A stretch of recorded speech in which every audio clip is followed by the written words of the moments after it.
जानकारी क्या है कि अमेरिका अपने रासायनिक हथियार नष्ट करेगा। US president Joe Biden vote to destroy chemical weapons by 2023, यानी बाइडेन 2023 में केमिकल वेपन्स को नष्ट कर देंगे। केमिकल सर क्या होता है? सर हम जो केमिकल समझते हैं जैसे कि मतलब जितने भी प्रकार के रसायन है, हमारी तो किचन में रखा हुआ जो खाने का सोडा है सर वो भी तो केमिकल है। मैंने कहा हाँ, लेकिन क्या किसी को मारने के काम आया है क्या वो? बोले नहीं। तो मैंने कहा फिर वो रासायनिक हथियार कैसे हुआ?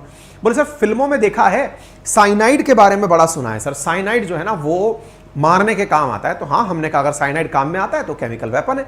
यानी वो सभी रसायन जो किसी को मारने के काम आते हैं रासायनिक हथियार कहलाते हैं। अच्छा, आपको याद है अपन ने रूस के अंदर एक रूस का व्यक्ति सुना था जिसको कि पुतिन ने जहर दिलवाया था, कुछ याद आ रहा है? एलेक्स नवेल्नी करके एक व्यक्ति था, हमने लास्ट ईयर कवर किया था, है ना।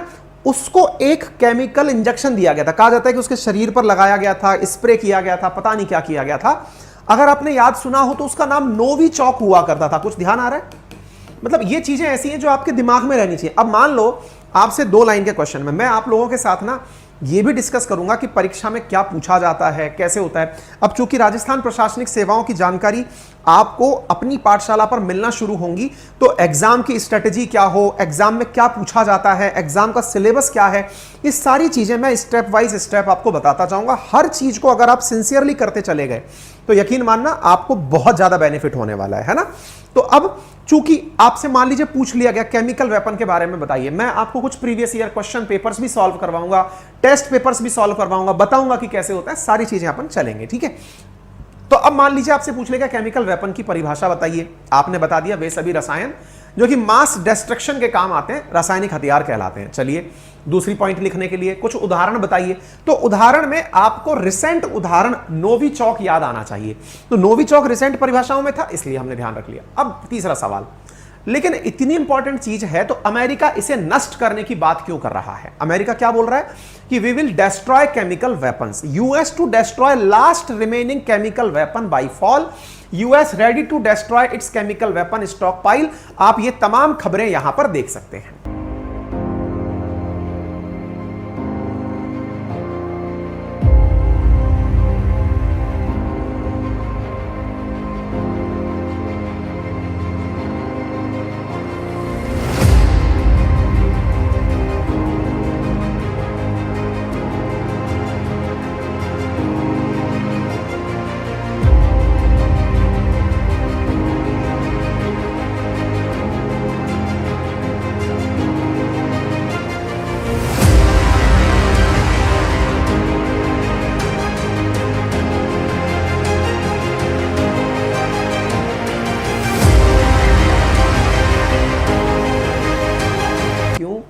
क्योंकि असल में रूस ने और चीन ने इन पर दबाव बनाया हुआ है।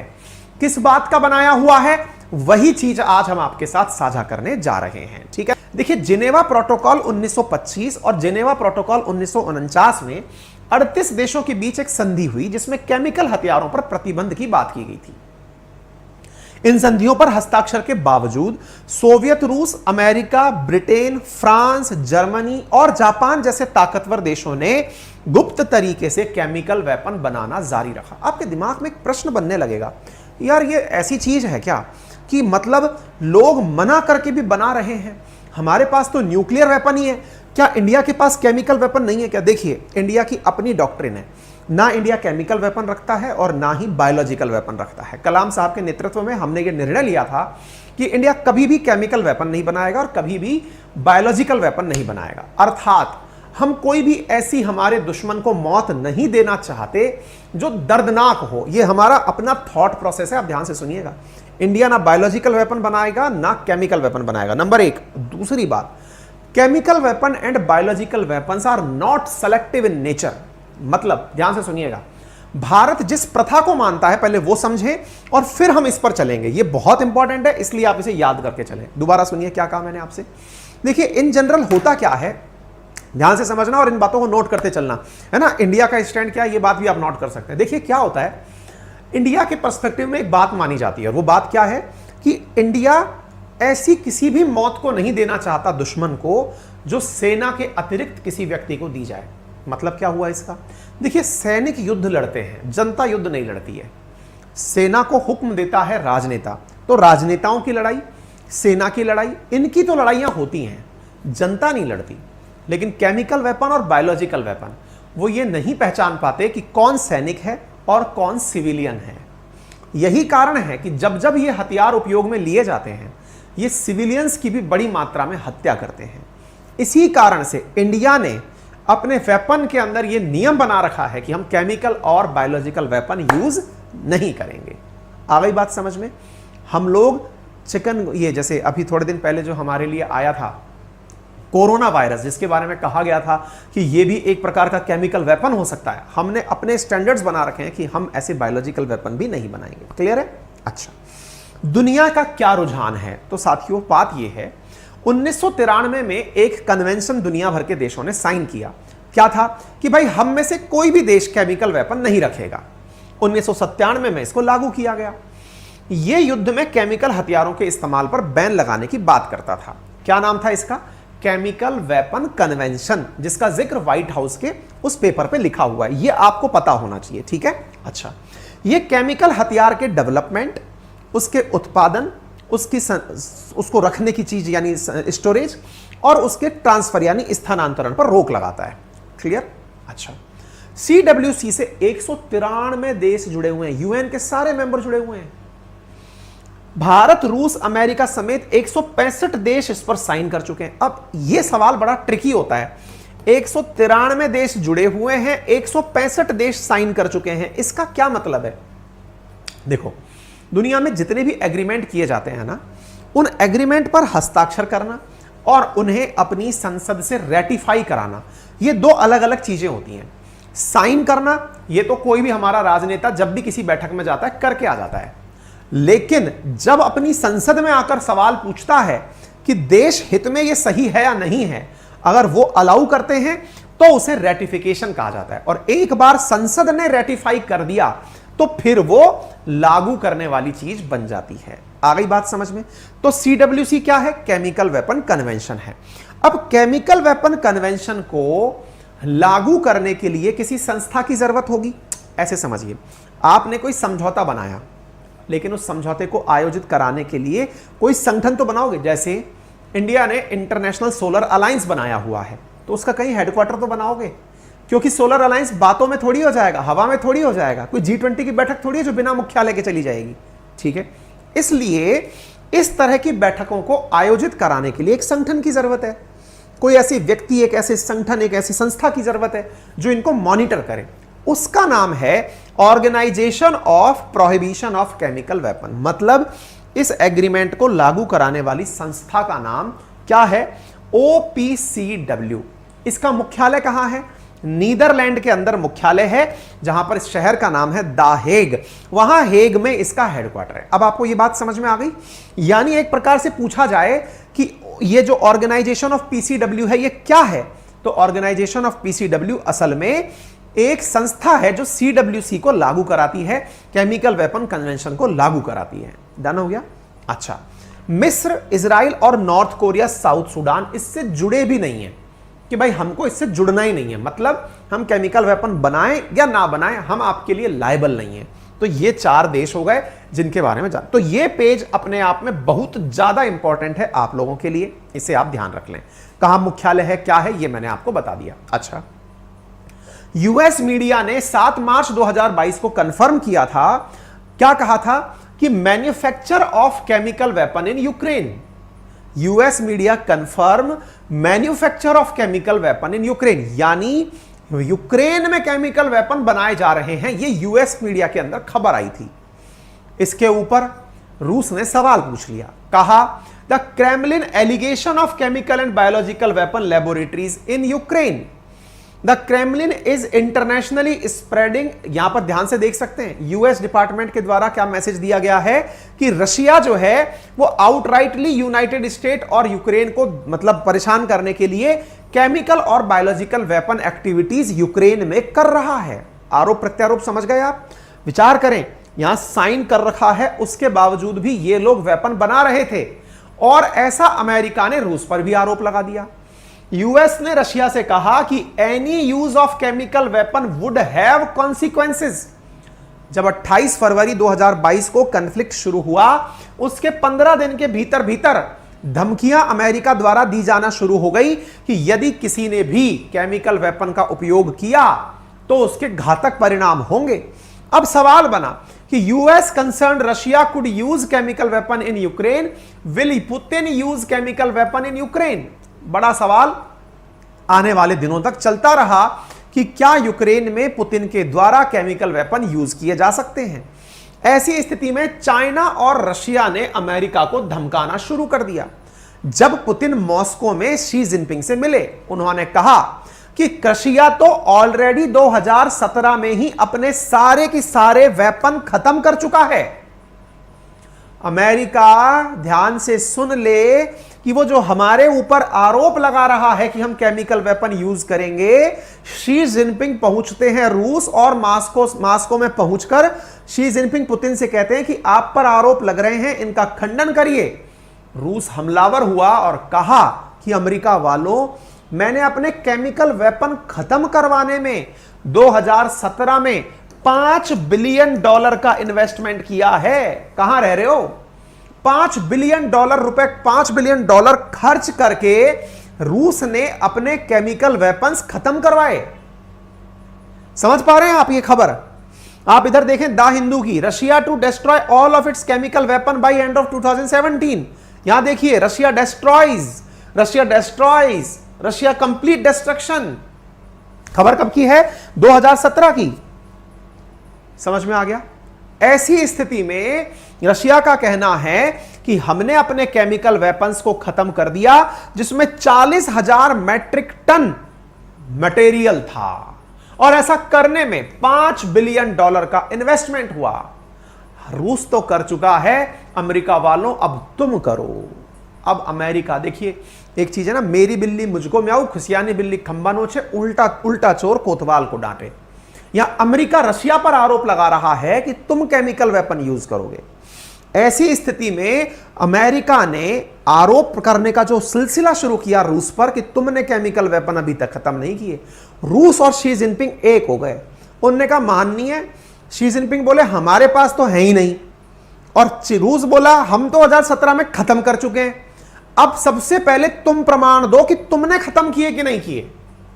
अमेरिका भिच गया, दो महाशक्तियां एक हो गई और अमेरिका को दबाव में डाल दिया कि तुमने केमिकल वेपन खत्म नहीं किए, करो खत्म।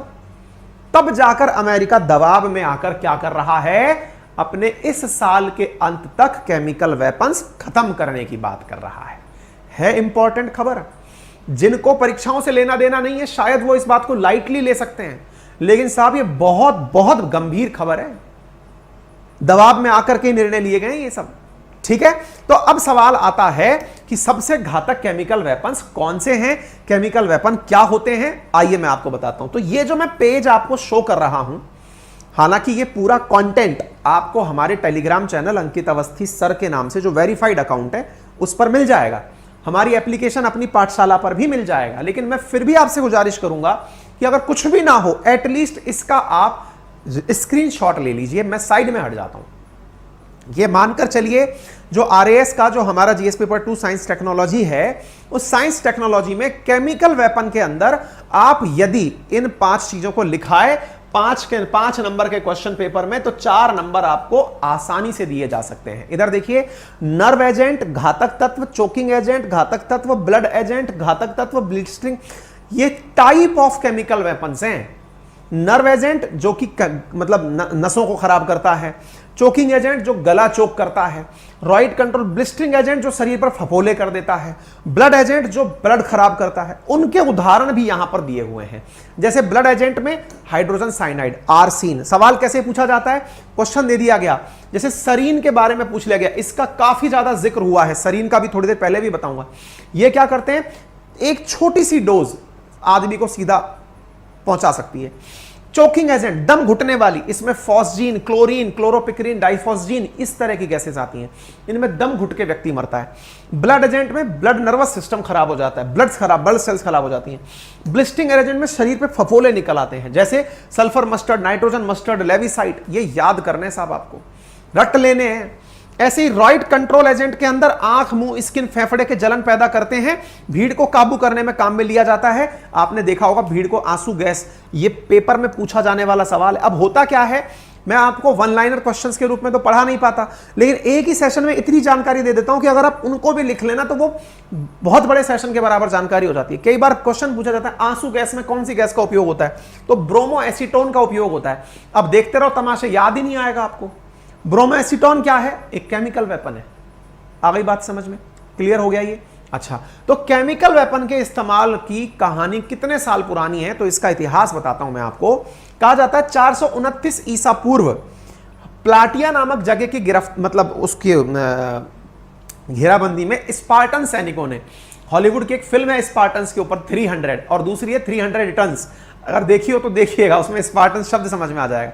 उन्होंने शहर की दीवार को ढहाने के लिए एक लकड़ी का ढेर लगाया, उस पर तारकोल और सल्फर डालकर आग लगा दी।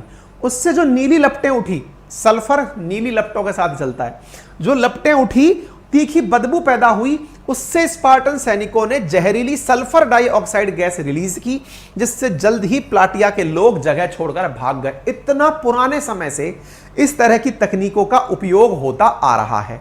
क्लियर है? अच्छा, इसके साथ साथ पहले और दूसरे विश्व युद्ध के दौरान भी इसका उपयोग हुआ था। उपयोग की कहानी मैं आपको बताऊं तो जरा आप यहां देख सकते हैं, केमिकल वेपन का इस्तेमाल प्रथम विश्व युद्ध के दौरान हुआ, जिसमें लगभग 1 लाख लोग मारे गए।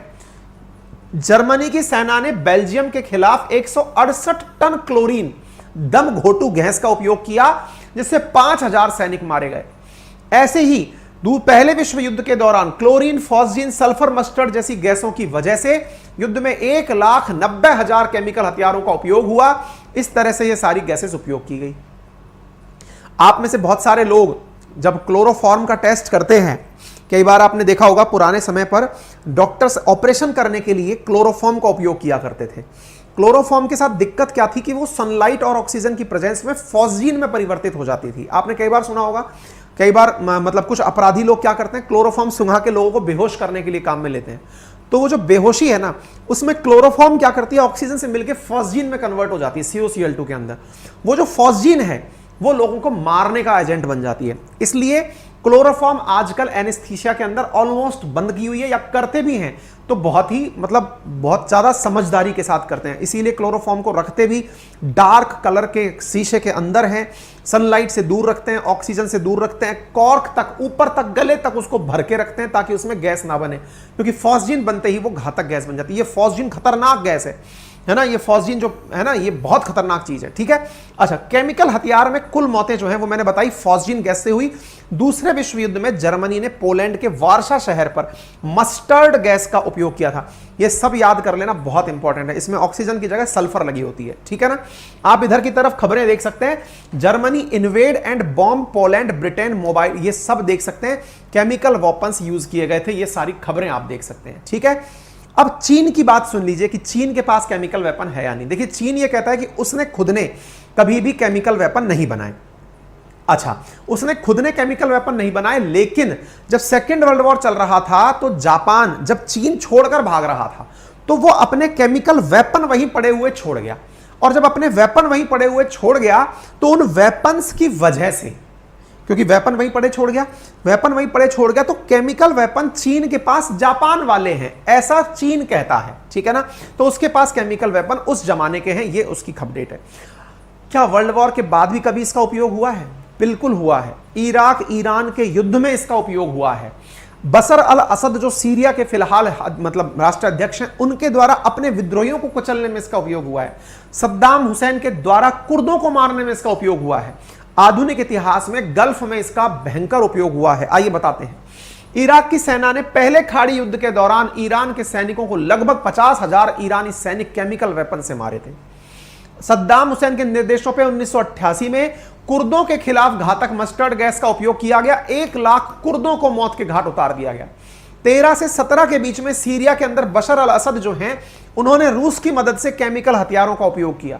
जापान के आतंकियों ने 90 के दशक में, ये रही सरीन गैस, मैंने आपको अभी इंपॉर्टेंट मार्क कराई थी अगर आपको याद हो तो नर्व एजेंट के रूप में सरीन गैस की बात की थी। यह रिसेंटली जापान के अंदर एक मेट्रो के अंदर उपयोग की गई थी, जहां पर लगभग 12 लोग मारे गए थे, टोक्यो मेट्रो के अंदर। यूएन के मुताबिक सोवियत संघ और अमेरिका के बीच कोल्ड वॉर के दौरान कम से कम 25 देशों ने केमिकल हथियार बनाए, उन्हें इकट्ठा किया और इनका काफी कम इस्तेमाल, फिलहाल काफी कम इस्तेमाल हो रहा है। ठीक है, तो टॉप केमिकल वॉचडॉग जो है, वेपन वॉचडॉग, उसका कहना है कि एलेक्सी नावेल्नी जो है उसको नर्व एजेंट दिया गया था नोविचॉक के नाम से, जो मैंने आपको शुरुआत में बता दिया था। कहने का मतलब आप समझ सकते हैं कि यह खबर कितनी ज्यादा काम की है। हमारा अपना एप्लीकेशन अपनी पाठशाला के नाम से है, जिसका लिंक हमने कमेंट बॉक्स में पिन कर दिया, जहां पर आपको इस पूरे कंटेंट की पीडीएफ समेत कई और तरह की पीडीएफ भी आपको मिल जाएंगी। यहां पर आपको हमारे जितने भी कंटेंट हैं, जो भी हम क्लासेस आपकी लेते हैं, उनकी पीडीएफ मिलती है। फ्री संडे के दिन मॉक टेस्ट आपको मिलता है। पूरी प्रकार से जितने भी इंटरनेशनल ऑर्गेनाइजेशंस हैं, उनकी बेहतरीन इन्फोग्राफिक्स फ्री ऑफ कॉस्ट उपलब्ध है। एनसीईआरटी की किताबें हिंदी और इंग्लिश में डाउनलोड करने की स्थिति में आपको फ्री ऑफ कॉस्ट उपलब्ध हैं। साथ में हमारे साथ सोशल मीडिया पर जुड़ने के लिंक्स भी यहां पर उपलब्ध हैं। आप यहां से जाकर के अपनी पाठशाला ऐप के साथ हमसे कनेक्ट रह सकते हैं। धन्यवाद। हम तो केवल एक ही लाइन बोलते हैं, साहब, बड़ों का सम्मान करें, छोटों को प्यार दें और अपना व्यक्तित्व इस प्रकार से विकसित करें कि महिलाएं आपके साथ सुरक्षित महसूस करें। Thank you.